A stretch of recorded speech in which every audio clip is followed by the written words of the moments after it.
Sejam muito bem-vindos a esse canal. Se você caiu de paraquedas, ainda não viu os nossos conteúdos, mas gostar desse tipo de conteúdo, considere se inscrever, ativando o sininho, compartilhando o vídeo, dando seu like. Esse é o nosso combustível para que a gente traga mais assuntos, mais informação e a gente forme uma comunidade cada vez melhor para a odontologia.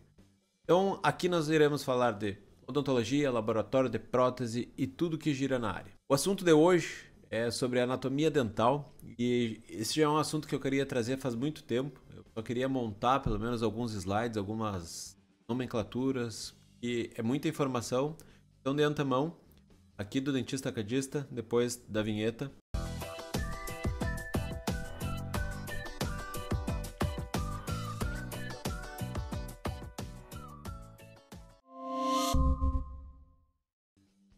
Fiz alguns slides porque é muita informação, é muito nome. E para aqueles que já são da área, acabam lembrando de algumas nomenclaturas e que vejo como a gente acaba se aprofundando e melhorando a comunicação em relação a palavras, ao conhecimento.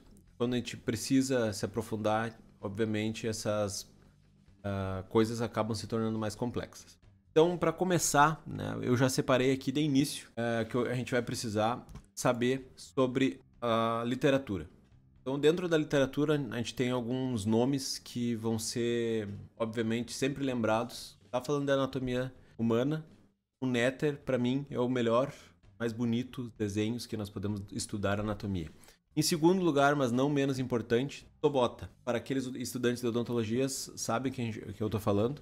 Esses dois livros, eu tive o prazer de estudar em cima deles quando eu tive lá Anatomia 1, 2 e Anatomia Escultura Dental na faculdade. Foram livros de cabeceira, né? A gente tem que, assim, simplesmente, e aí não tem muito que ficar chorando sobre leite derramado, é decorar mesmo, que é muita palavra, é muito detalhezinho, e é muito legal porque quando a gente tem uma aula prática, a gente acaba fazendo com que nós tenhamos várias maneiras de aprender e decorar e saber até hoje, né? Algumas das coisas que mesmo que a gente não use, não tenha a proximidade do dia a dia, a gente acaba lembrando. Mas na aula de hoje, tá? Eu vou dizer aqui que talvez, é o que eu quero ter o foco até mais para o canal, pra gente falando de CAD, tá falando de prótese dental, seria esse livro aqui, tá? Da Tininha Gomes. Então, para aqueles que já conhecem, é uma excelente professora. Ela acabou se dedicando muito em toda a sua carreira em simplesmente fazer as anatomias e esculturas dentais. E acaba sendo hoje uma referência no mundo, tá? Nem vou dizer só no Brasil, mas no mundo, em relação a essa área, tá? Que é extremamente importante e bela por si só, que a gente está falando. A anatomia dental, escultura e o desenho do dente é uma coisa muito complexa e muito artística. A gente tem que acabar entendendo algumas nuances, alguns detalhes que às vezes passa desapercebido nos olhos de algumas pessoas mais leigas, mas que aquele profissional que quer se diferenciar, quer trazer um melhor trabalho, com certeza não vai ter como fugir disso aqui. Então, para começar, a gente precisa posicionar a nossa peça, na peça humana, e a gente começar a conversar de uma maneira mais profissional. Quando a gente quer se localizar, igual num mapa, nós precisamos então ter um norte e a partir dali outros tipos de direções, para a gente começar então a se localizar.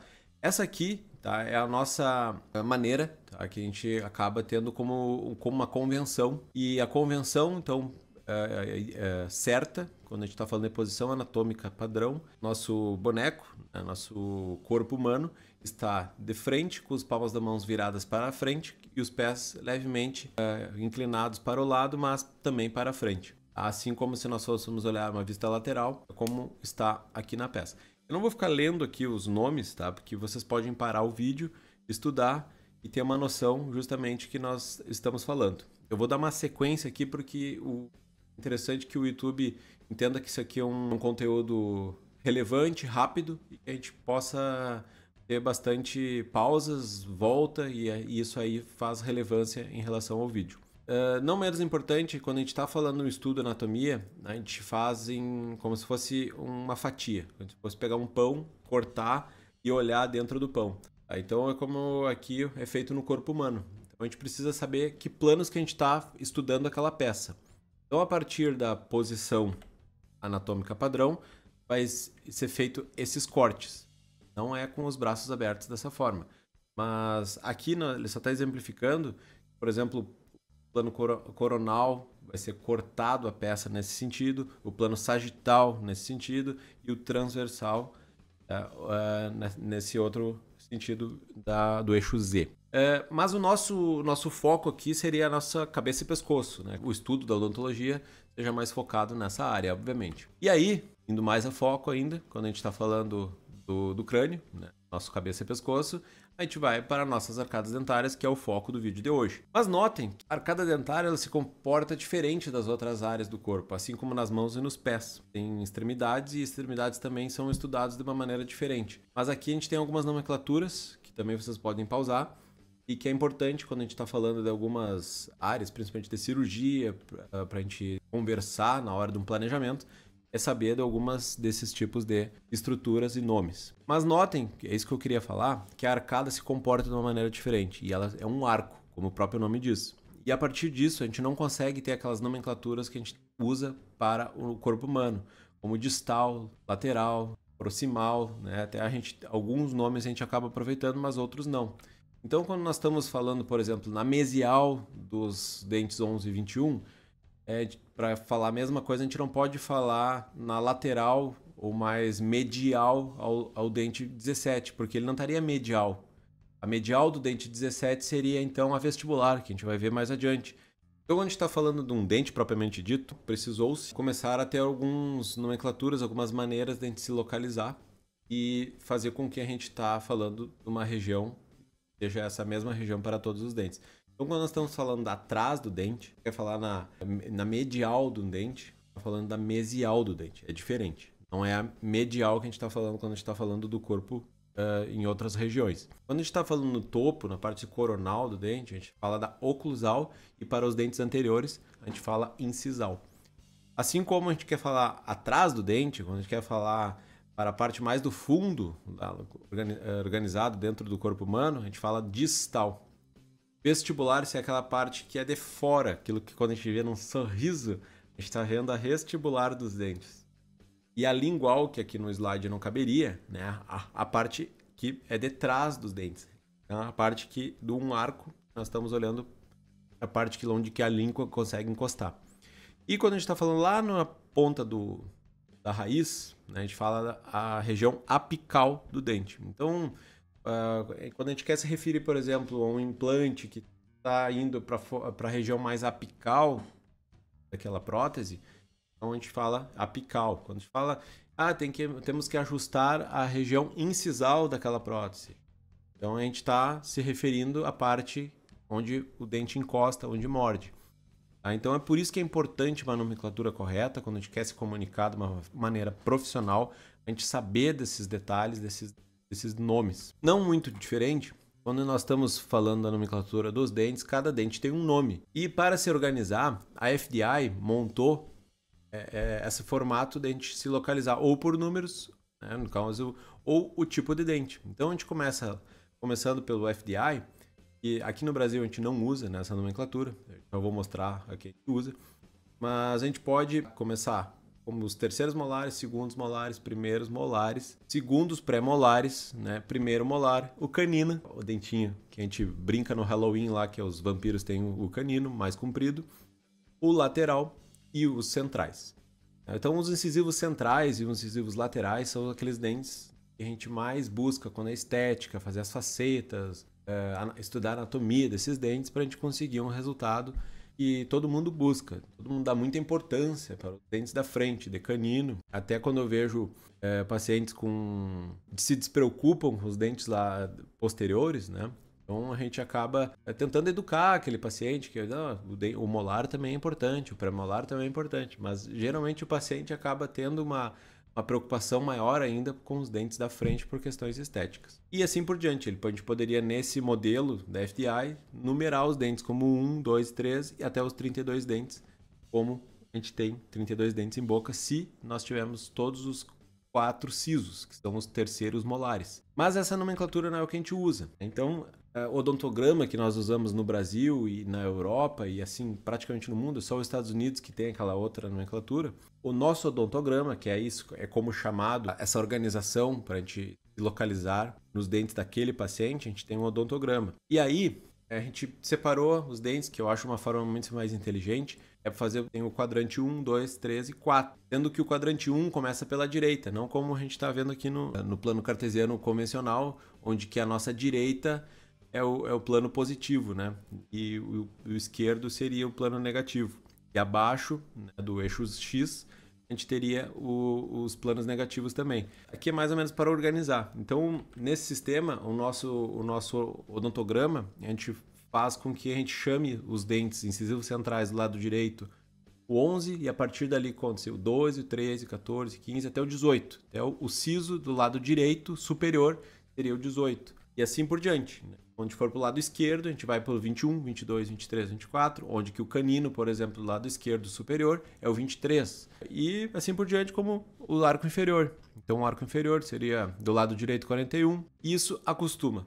Muito do dia a dia, tá? A gente começar a conversar com os números. Nós precisamos fazer uma prótese sobre implante parafusada sobre o dente 24 e uma prótese sobre um preparo de dente, então no 25. Então a gente sabe que a gente está falando do lado esquerdo, né, de 2 pré-molares. Então é mais o dia a dia, isso é muito costume. E poderia me perguntar então para dentes descidos. Sim, os dentes descidos também têm as suas numerações. E é como se continuasse a contagem, né, dos dentes permanentes, terminou lá no 32, né, terminou lá no quadrante 1, 2, 3 e 4, agora começa o quadrante 5, 6, 7 e 8.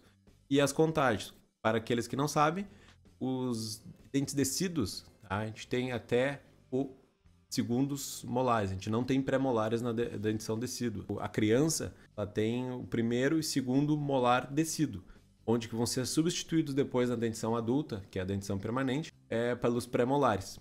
Aí, aos 6 anos de idade, já adianto, é que atrás daquele nosso 55, 65, 75, 85, vão crescer os nossos dentes 16, 26, 36 e 46, que são os nossos primeiros molares, certo? Então, a anatomia de um dente, tá? Quando a gente está se referindo dele, ele é formado pela parte coronal, que é a parte da coroa, e a parte da raiz.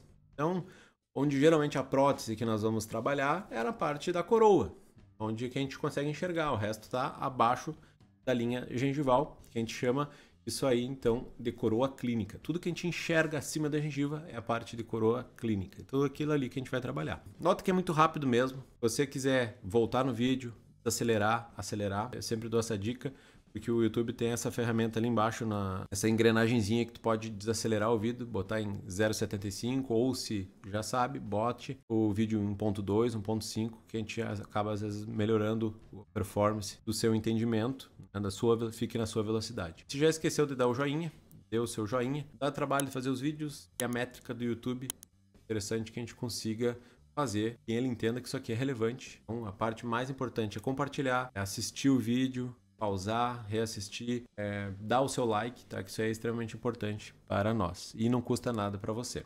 Então, já de antemão, se esqueceu do like, já deixa o like. E obviamente, como eu já tinha mencionado, quando nós estávamos falando de posição, de que a gente quer enxergar, mostrar que região que nós estamos falando, a região vestibular é a parte de fora, de externa do dente, onde a bochecha, onde que a gente vê o sorriso do dente, certo?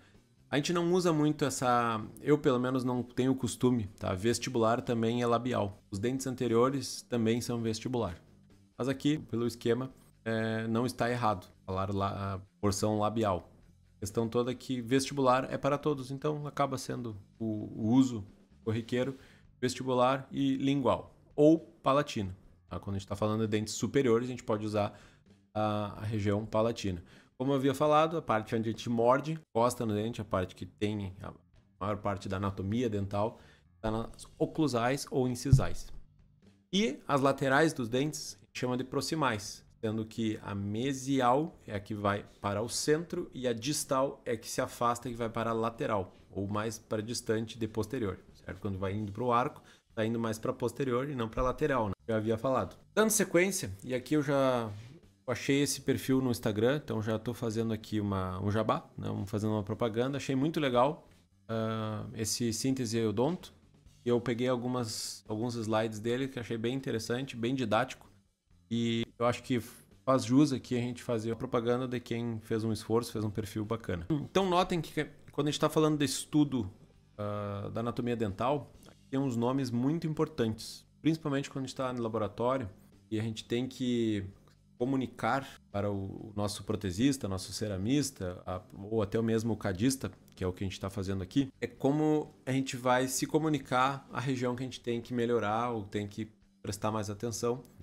Então, esses nomezinhos não são bobagem. É importante quando a gente está falando, por exemplo, as partes mais comuns da gente acabar falando, né? Cúspide. Então, cúspide é aquilo que é a pontinha do dente. Então, a gente está falando do canino, a pontinha do canino se chama cúspide. A pontinha do premolar se chama cúspide. Os molares são feitos de mais de 2 ou 3 cúspides. No caso, o primeiro molar inferior ele é feito de 5 cúspides. 3 vestibulares e 2 linguais. Quando nós estamos falando nos molares superiores, por exemplo, a gente tem uma coisa chamada ponte de esmalte. Ponte de esmalte é uma coisa que tem aparecida no premolar. Aqui eu acho que não está correto. O premolar não é ponte de esmalte. O único dente que tem ponte de esmalte é o primeiro molar superior. Ele pega da cúspide de disto vestibular para mésio lingual. Então, note que esses nomes sulcos principais, vertente lisa, vertente triturante. Então, a gente tem muitos nomes aqui quando a gente está falando de crista marginal, vai aparecer nos próximos slides. Aqui, por exemplo, crista marginal. Importantíssimo quando nós estamos falando comunicando para o nosso ceramista, acho que tem que melhorar aqui nas cristas marginais entre os dentes adjacentes, que nós precisamos ter a mesma altura, fica não discrepante, para a gente não ter um acúmulo de alimento, ter uma infecção alimentar aqui e fazer o ponto de contato correto. Então, nota que a gente precisa se comunicar de uma forma assertiva, uma forma profissional, e por isso que é importante a gente começar a se acostumar em cima desse tipo de nomenclatura. Aqui tem um outro que eu queria mostrar para vocês, tá? Que são as fossas. A gente faz as esculturas também, outro nome interessante. E quando a gente está falando de dentes anteriores, a gente acaba não tendo uma literatura muito aprofundada. Tem muito mais, quando a gente está falando de dentes centrais, por exemplo, que a gente tem muitas nuances, tem muitas caracterizações feitas, por exemplo, as periquimáceas. Procurem lá no Google, lá periquimáceas, que é o periquimácea. Coisa importante que é que dá vida ao dente, dá vida à cerâmica quando a gente está falando de uma prótese. E mamelos, cíngulo. Cíngulo é a parte que como se fosse a cúspide que não se desenvolveu dos dentes anteriores. Então aquela partezinha da anatomia lá detrás do dente, né? A parte lingual dos dentes, fica lá no fundinho. Então é como se fosse uma cúspide não envolvida. Assim como o cíngulo. Então as fóssulas também se reproduzem atrás dos dentes anteriores, os dentes da frente, dentes anteriores, a parte anterior do corpo e a parte posterior do corpo. Para vocês é o contrário que eu estou mostrando. A parte anterior do corpo, a parte posterior do corpo. E o posterior da minha cabeça e a parte anterior da minha cabeça. Então, para não ficar muito longa essa aula, eu já agradeço de antemão. Acho que a gente tendo uma comunidade cada vez mais profissional, buscando conhecimento, eu convido a vocês sempre, queridos amigos, que passarem por Santa Maria, os forem de Santa Maria, estão mais convidados a conhecer a clínica, conhecer lá o laboratório. Vocês podem procurar ali no Google onde é que fica, né? Odontologia Lauda. Meu nome é Luiz Paulo Lauda. Aqui em Santa Maria, estamos de braços abertos para discutir odontologia, fazer uma odontologia melhor. Então, ficamos por aqui. Muito obrigado mais uma vez e espero que tenham gostado.